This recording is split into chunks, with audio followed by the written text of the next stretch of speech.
2021, I did the unimaginable. Let's go! As a 22-year-old poker novice with zero poker tournament experience, I won a World Series of Poker bracelet.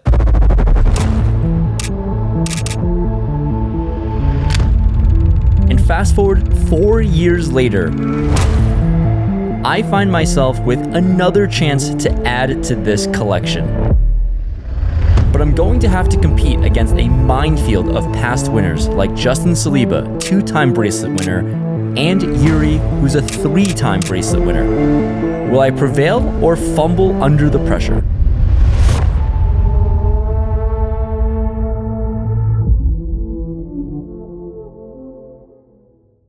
Let's get into this $5,000 buy-in. This is event number 3 of the World Series of Poker. The summer has just started and we've got a deep run, making day 2, bagging 151,000 chips from 50,000 starting stacks. So that's 3 starting stacks from my efforts on day 1. And let's get down to business, as we actually end up being card dead for the first 3 hours of the day.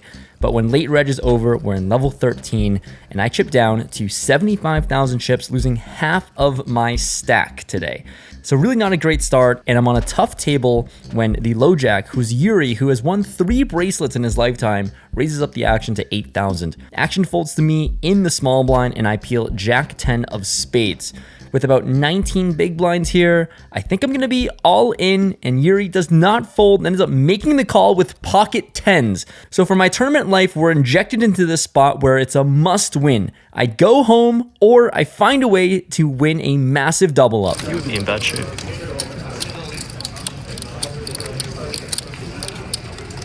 Ah, good card. What an amazing river that was. We suck out with the deuce of spades, and here we go. There is a lot of life. I'm back to where I started on the day, so all of that card death brings me pretty much even on the day, but this was huge, saving my tournament life. And a few moments later, I pick up pocket kings, raise it up to 8,000, and Yuri on the button goes all in for 19,000. I just crippled him to a few chips, and he's got pocket 3s, so 80% chance to knock out one of the legends in poker. But he smashes a 3, so I end up doubling him up. It seems like a fair trade-off, to be honest with you. I won a much larger all-in versus him a few moments ago, and now losing an 80-20 here pre-flop can't be so bad, especially for how few chips he had left. Progressing to level 15, there's 159 players left. Only 55 players need to bust out for a chance to win $582,000 for first place. And with the ICM pressure building, we're 8 off of the money now, and I've got King 3 offsuit in the cutoff. At this point, I actually have one of the bigger stacks left at the table, so I raise it up to 13,000, and I get the big blind to defend off of a short stack. So trying to apply lots of ICM pressure, we're very close to making to the money, and no one wants to bust. So on a flop of 10-7-4, 2 clubs, completely whiffed this board. My opponent checks over to me, and I decide to size up to 17,000, just hoping my opponent can just let his cards go. But he does come along for a call. The turn 3 of clubs brings me bottom pair. He checks over to me, and I guess I'm going to check this one now with the pair. Don't need a bluff on this one, and no need to put that much money in the middle. But now the river king is so cool with a disguised 2 pair. Genuinely, who would have thought I would have raised King 3? And I have no idea how I ended up being so confident now with 2 pair. My opponent checks it over, and he's got about 55,000 chips left, which is about 9 big blinds. So, very easy spot for me, and I could definitely be bluffing here, putting him all in, considering I just want him to fold, and we're close to the money. But after a long time in the tank, my opponent makes the call with 10-9 offsuit with a 9 of clubs, and we're going to win this one here. 2 pair, runner, random 2 pair. King 3 is going to win this one. So after some bubble play, we are chipping up very nicely, and eventually we are in the money. The bubble didn't last very long. There were 5 all-ins, but in this clip, Ace King versus pocket 7s. Ace King finds some life on the flop, but then a 7 on the river crushes Ace King's dreams as he becomes the bubble boy of this tournament. But everyone else in the room is celebrating because we are officially in the money with $10,000 locked up. Congratulations, players. You are all in the money. Now we're in the money. We have officially locked up the first cash of my 2025 WSOP season, which also means I'll be giving away 1% of all of my cashes for the entire year. So at least $100 will be given away to someone who signs up with code Rampage. So scan the QR code, click the link in the description below to sign up for this giveaway, and back to the action. And with ace 10 offsuit, I raise things up to 16,000, and I get the big blind to call off of a pretty short stack. Like I said, considering we're at the bubble, lots of short stacks exist. And we see a very nice flop in 10-7 deuce. Top pair, top kicker. This is what dreams are made of. My opponent checks over to me and I fire out 25,000.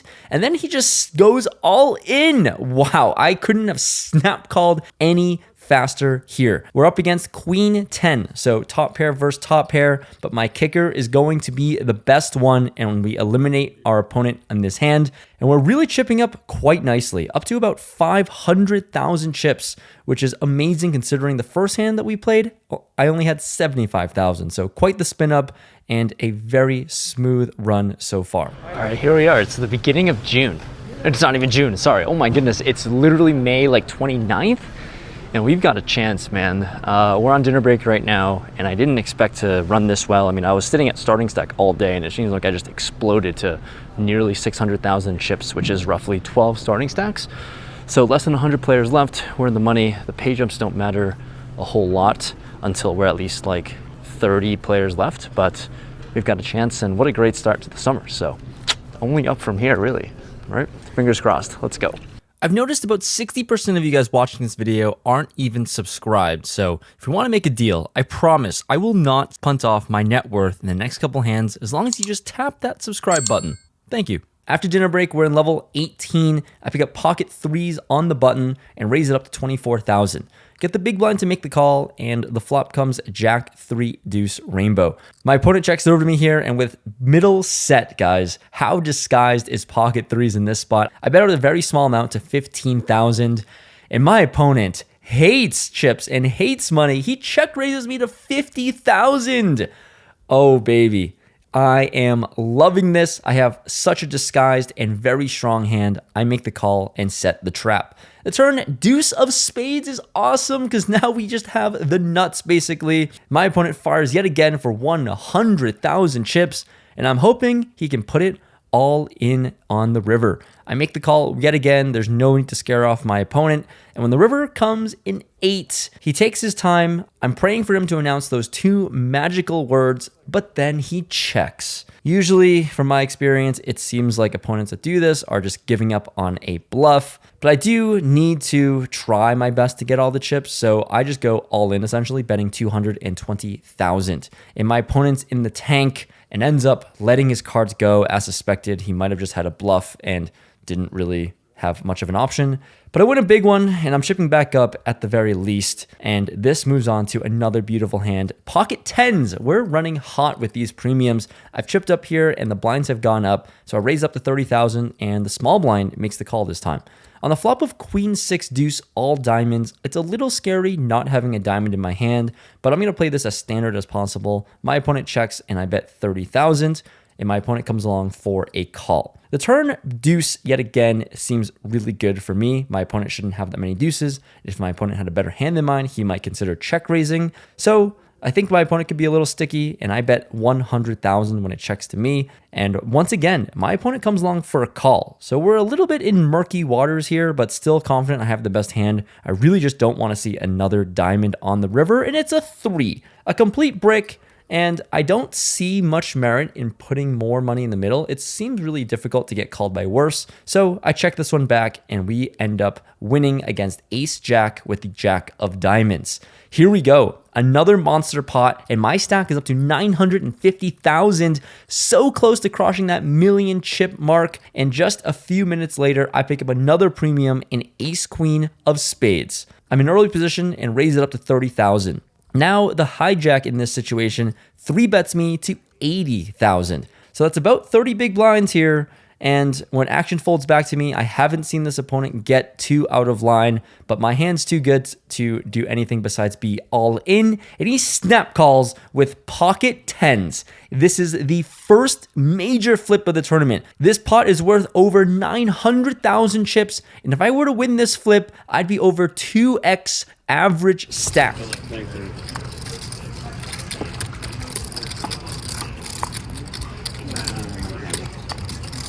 And we see no ace, no queen, no spade. Oh man, so close to having an insanely large stack in this tournament. But pocket tens will hold and win this flip. And just like that, my stack is back down to about 500,000. I got to detail maybe a little bit. Actions in play right behind me. I mean, we've got like 2 hours and a half left to close out the night, and that would have been a really big flip to win. Would have been 2x average stack, but hey, still have life with just about 30 big blinds, so can't complain. A lot of life left. There's no better time to pick up aces than after losing a big pot, and I raised up to 30,000, and the big blind once again makes the call. The flop comes ace 10-9, top set, but there is a flush draw out there. So when my opponent checks to me, I definitely have an option to check this one back, but definitely feel like I need to start building up a pot, and there's plenty of draws that exist on this board. So I fire out 25,000, and my opponent makes the call. The turn 5 of diamonds now does cause a little bit of concern. Flush draw gets there, and I obviously block a lot of top pairs that would have called. So when my opponent checks yet again, I'm kind of torn between betting and checking, but I ultimately chose to bet half pot. I go 75,000 into the middle, and once again, my opponent does come along for a call. So once again, when he doesn't check raise, I feel pretty okay about it unless another diamond comes. The river is an 8. So now a lot of things are happening here in this hand. There's a flush that got there, some straights that got there. Yeah, again, also some 2 pairs potentially. So when he checks once again, I decide to go all in for about a pot-sized bet. A little bit more than the pot. I bet 310,000. And this makes my opponent go into what seems like a hell spot. Seconds turn into minutes.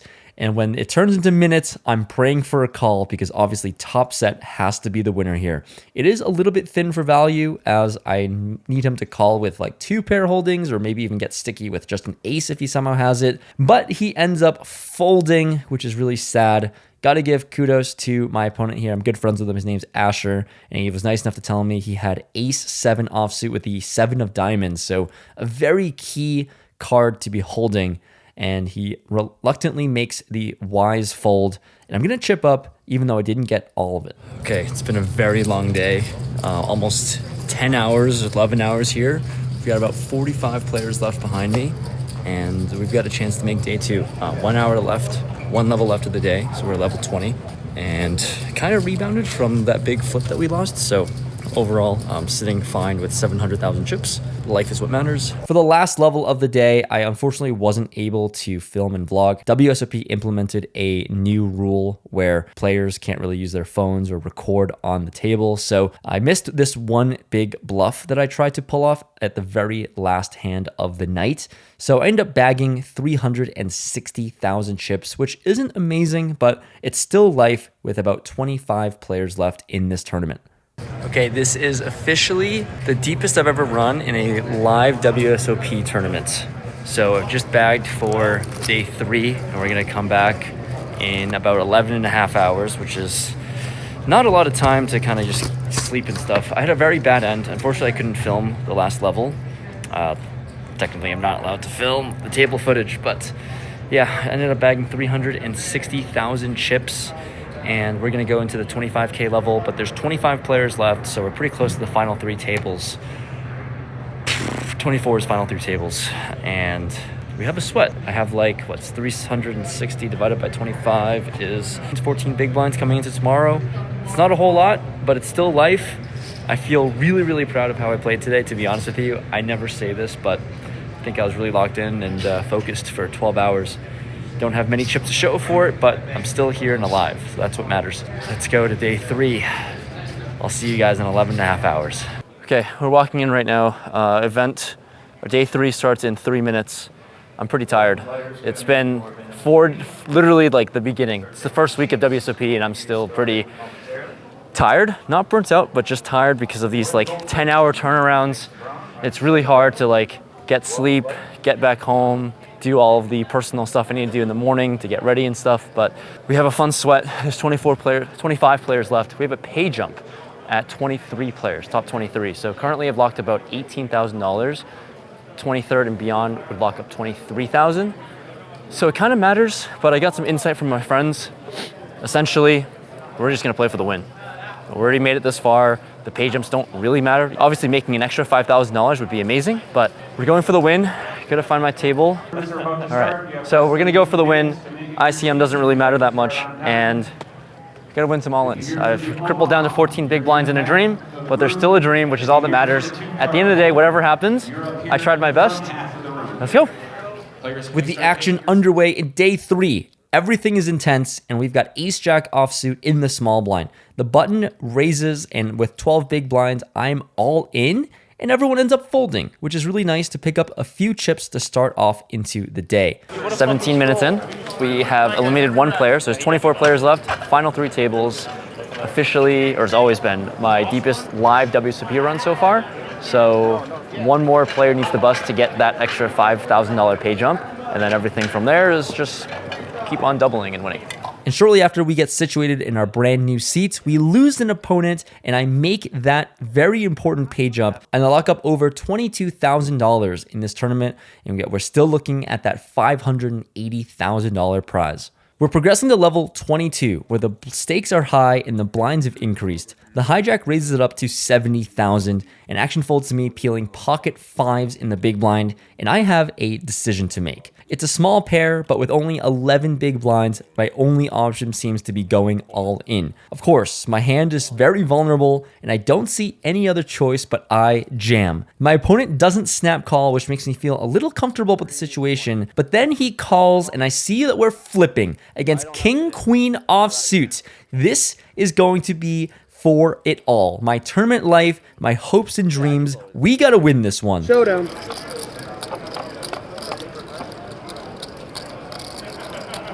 That's fair. That's very fair. The most fair. Yeah, you're never losing this on the turn. It's the most fair.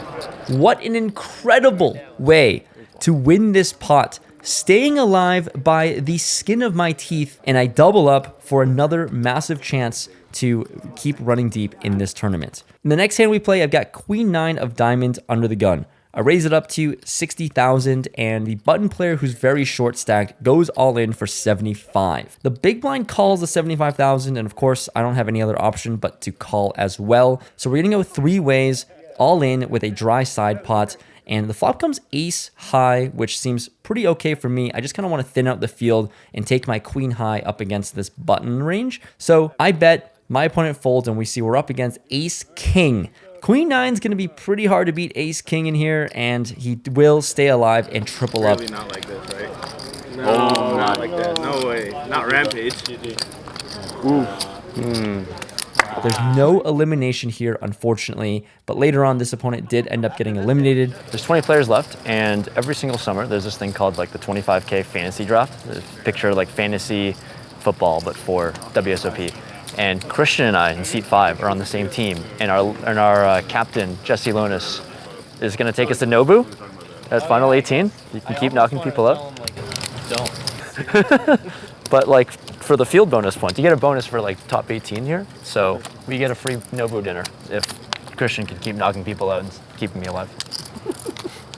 And as we go from 23 players to 17 players left in this tournament now, each elimination brings us closer and closer to the dream, which is winning this WSOP bracelet and $580,000. And we come into a crucial spot here with 17 players left. I've got ace-jack offsuit in the hijack with 11 big blinds, 445,000 chips. And I think I have a very clear situation, which is going all in. Risking it all with ace-jack offsuit. And the cutoff, who's the chip leader at the table, decides to go into the tank. And boy, is that tough to see. I have not seen this opponent lose a hand at all today.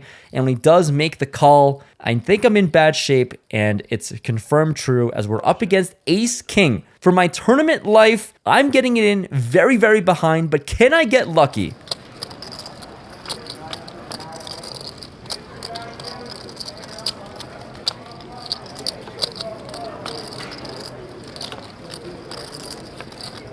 GG. You like this. He's sunning. I can't beat the sunner. But what did I get? 16th? 17th? 16th? 17th place? Alright, I'll take it. Happy with the result. Happy with how I played, and I'll take a good start to the WSOP, so nothing to be upset about. I have absolutely nothing to be upset about, even though just bubbling the final 2 tables. This was by far the deepest run I've had in a live WSOP event, and it's nice to cash for, I think, $22,552, which means someone will win 1% of this cash if you sign up with code Rampage on Club WPT Gold. So I've already given away $252 to this lucky person over here. And if you want to sign up for future giveaways, I'm going to be grinding so many tournaments this summer. Click the link in the description below, use code Rampage, and play some online poker.